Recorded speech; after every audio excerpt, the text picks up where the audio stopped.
This week we have a really fun video because we are going to look at a story that focuses on personal and internal conflict instead of extrapersonal conflict. And we're also going to look at how you can pull that off in your own storytelling. Hi, I am writer and artist Dan Finley, and this is The Story Grind, a show where we study storytelling so we can become better storytellers.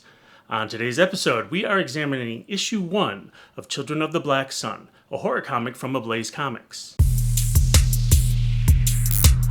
All right, if you like getting into the weeds on the craft of storytelling and trying to get better at it, please like, subscribe, and hit the bell icon below. All right, let's look at the logline. Over the years, a black sun has risen twice, a dark dawn whose rays have done terrible things to people's minds, driving them to all sorts of horror. 12 years have passed since the last time, and the world still fears the return of that inexplicable phenomenon. But fear is not the only legacy of those terrible days. All the women who got pregnant under the influence of the black sun had given birth to babies with some peculiarities. White hair, ashy skin, abnormal proportions, and eyes as red as fire.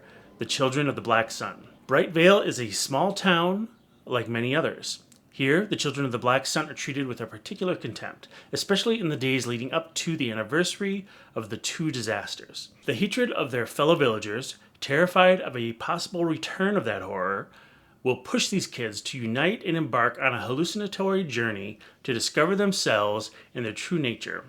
But is the black sun really about to return? That is a pretty long logline, and definitely a mouthful. Even after reading this, I'm still not sure what the story is really about, which is kind of too bad because I really found this first issue to be very intriguing. So here are the credits for the first issue. All right, so from what I've researched on this comic, it was originally written in French and published in 2022 with the name Soleil Noir, or Black Sun. This was then published by Ablaze in 2023 as Children of the Black Sun with a English translation. Despite the translation, from what I can tell, everything else seems to be the same.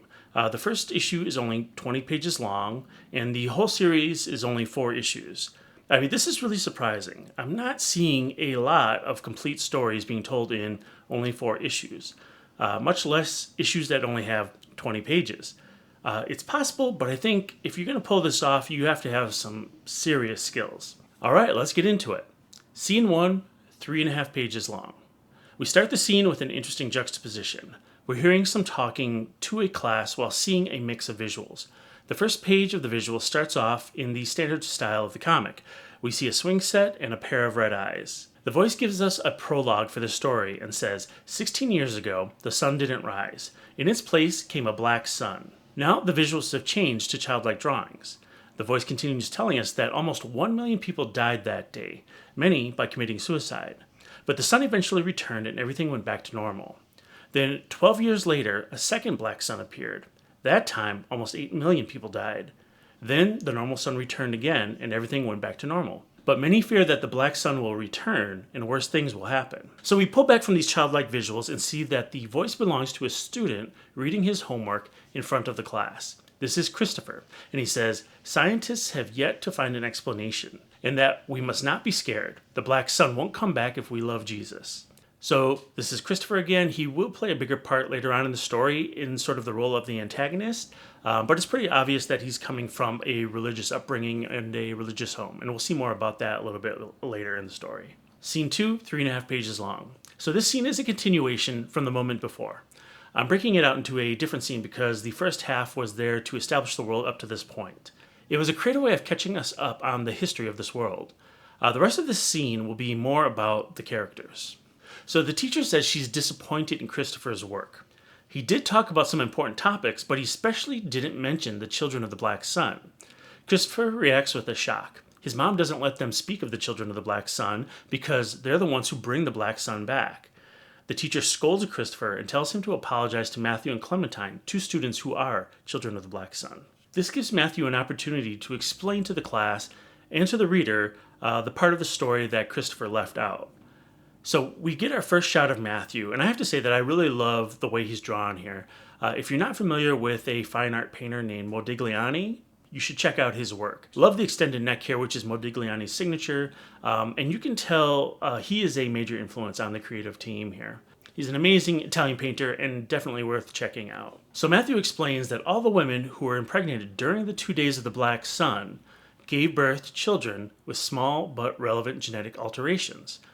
They were studied by science, and the scientists found nothing different about them besides their skin color, hair, and red eyes. This is actually an important point that will come back later on. So this was a really smart way to get exposition out to the readers. This information is couched in conflict between Matt and Christopher, and it really motivates the character to explain what has happened in the past. So the bell rings, and as the students filter out, the teacher announces an essay contest where the winner will have their work read live on radio. Matthew sees that Clementine, the other child of the Black Sun, is still at her desk staring at a drawing on the wall. So this was a little confusing to me, but we cut to 2 other children of the Black Sun for 2 panels and listen to a quick exchange between them. The girl asks what the boy thinks. He says, "It's about time we begin." Great shot of them with red eyes in the shadows, very menacing. But kind of confusing as well. When I first read this, I thought it was Matthew and Clementine saying this, but these 2 are actually outside the school and they're older. Their names are Ivan and Ophelia, and we'll get a better introduction to them later on in the story.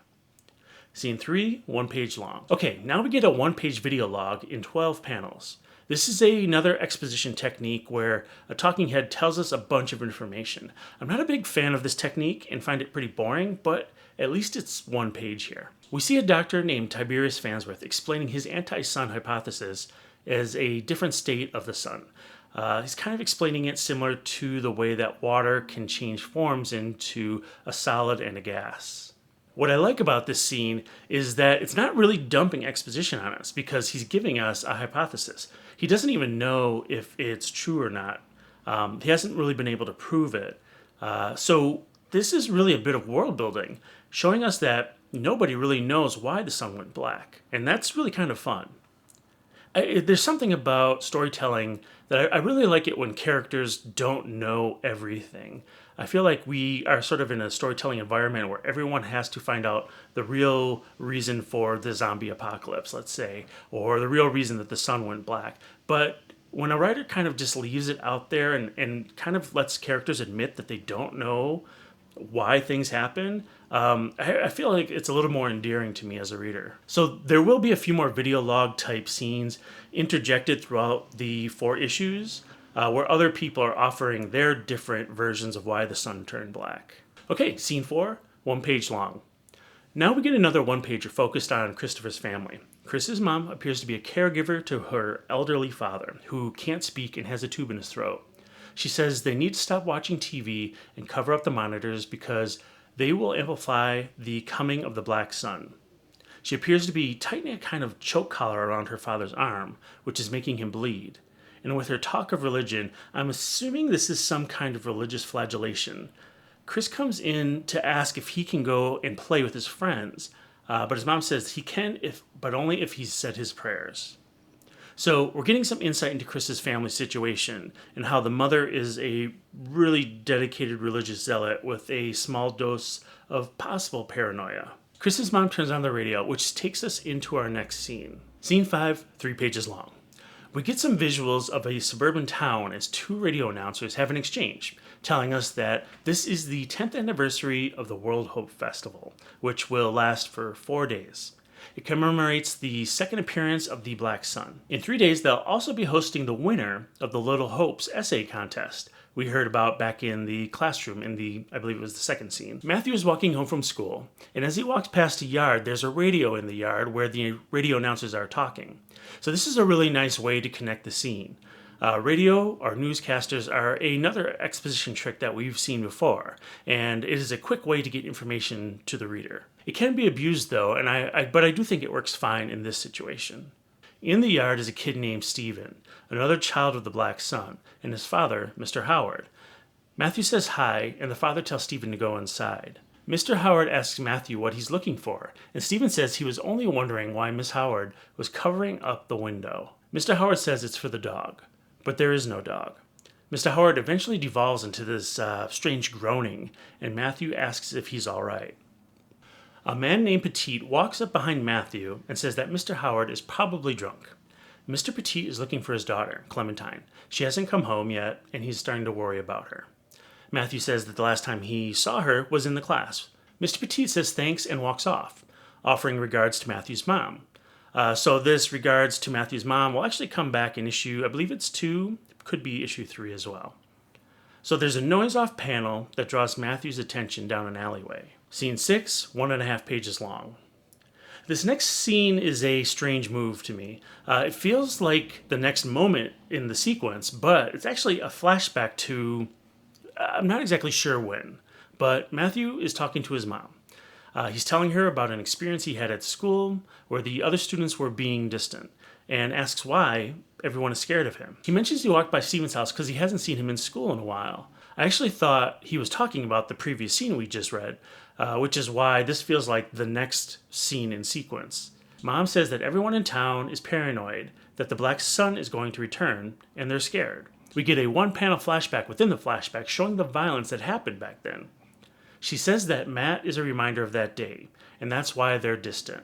But she says that every time she looks at him, she sees a miracle, and not to forget that. All right, scene 7, 5.5 pages long. This is the last scene of the book and the longest scene. All right, we are back to present day now, where Matt is listening to the shouts that are coming from the alleyway.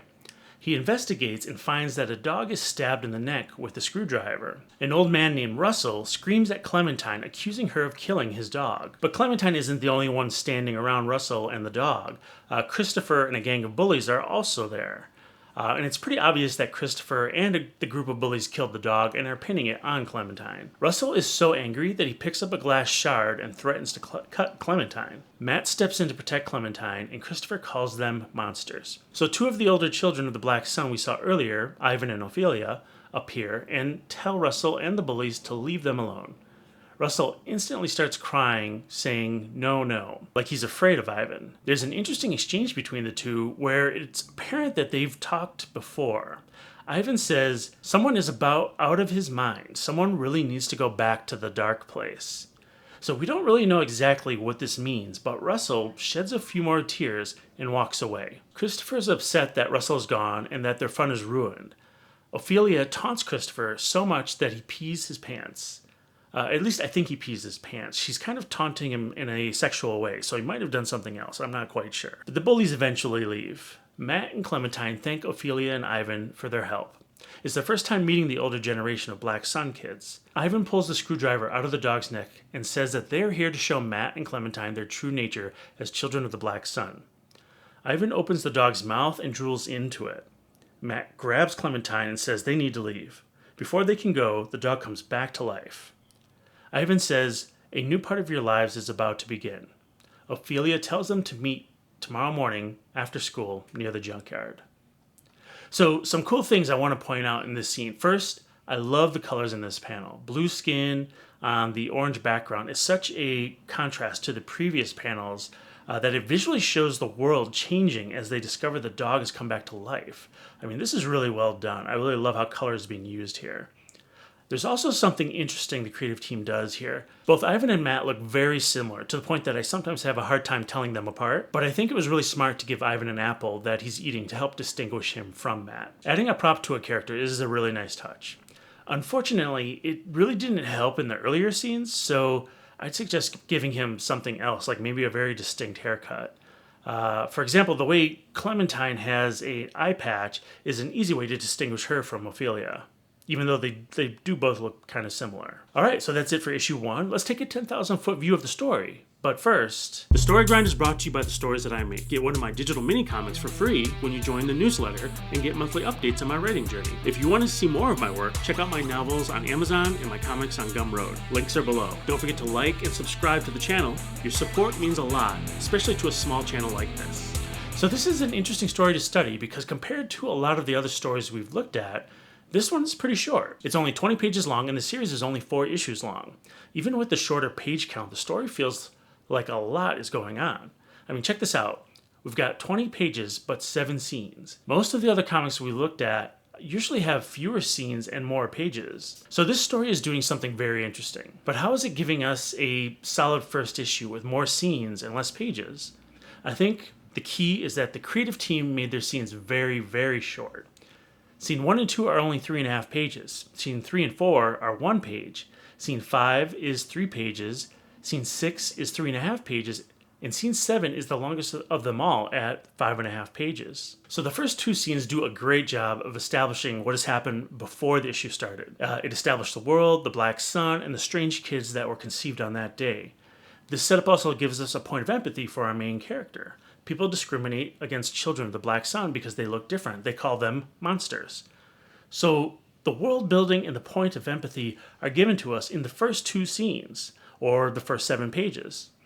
And the rest of the scenes are actually fairly normal drama. I also think the first 2 scenes did a great job of telling us that these weird-looking kids were studied and are completely normal. Scientists have verified it. This sets us up for the inciting incident that happens on page 20, where the big reveal is that Ivan and Ophelia have some kind of powers to bring a dog back to life. I mean, that's a fun twist that has me interested in reading more.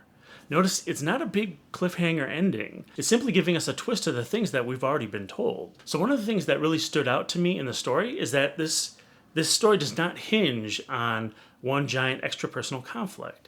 The characters aren't fighting aliens or a mega villain or surviving a natural disaster. Extrapersonal conflicts are all things that are outside of one's control. There is some foreshadowing of a new Black Sun event, but that's not something any of these characters can stop. The world of comics tends to rely heavily on the big bad guy or the monster or some kind of force that must be stopped, where the characters actually have some agency to stop it.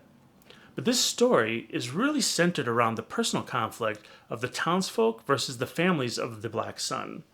It's about the prejudices of a town against kids who look different than them. Typically, we'd see this kind of storytelling in television, where it's more about relationships than fighting the big bad guy, which tend to be told in, let's say, bigger budget movies or maybe mainstream comics. It's a horror story that focuses on the horrors of how people treat each other, and I've always felt that those are the best kinds of horror stories. So how did the creative team manage to tell a story like this in 4 issues with only 20 pages an issue?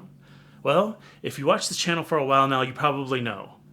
They didn't. So we've yet to see anybody who's been able to tell a story in less than 5 issues. But if you've seen any other stories out there that tell a story in 4 issues or less, I really want to know about it. Please leave it in the comments below, and I will definitely check it out. So issue 4 ends with a to be continued.